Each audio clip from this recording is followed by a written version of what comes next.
ఈ రోజుల్లో కూడా స్వామివారికి రాత్రి విద్యుత్ ఉండదు.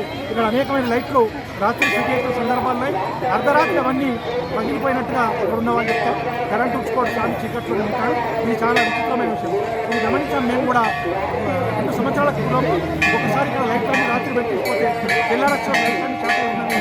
ఒక్క లైట్ కూడా అంటే స్వామివారి చీకట్లో సహజ సిద్ధమైన వెలుగులో మాత్రం ఉంటాడని చరిత్రకం చెప్తారు. అది నిజంగా మేము కల్లారా చూడడం జరిగింది.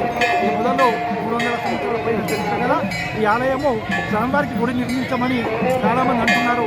కానీ స్వామివారికి ఎవరో కనిపించి నేను ఈ యొక్క వృక్షం కింద మరి వృక్షం కింద మాత్రమే ఉంటాను, గుడి నిర్మించవద్దని ఎవరైతే తర్వాత చెప్పాడు.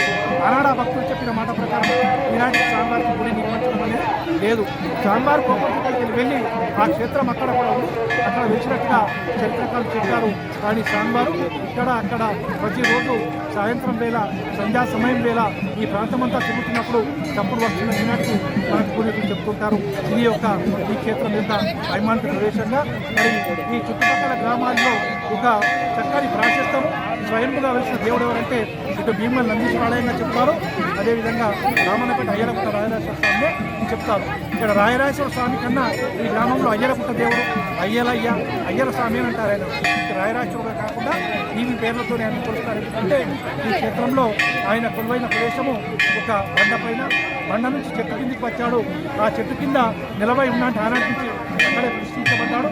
చాలాసార్లు అది దొంగలు పగలగొట్టినట్టు చెప్తారు. అయినప్పటికీ మళ్ళీ వారం రోజులకి యథారూపానికి వచ్చినట్టు చెప్తారు. ఈ యొక్క వైమాన్య క్షేత్రం యొక్క గొప్పదనమని చెప్పారు.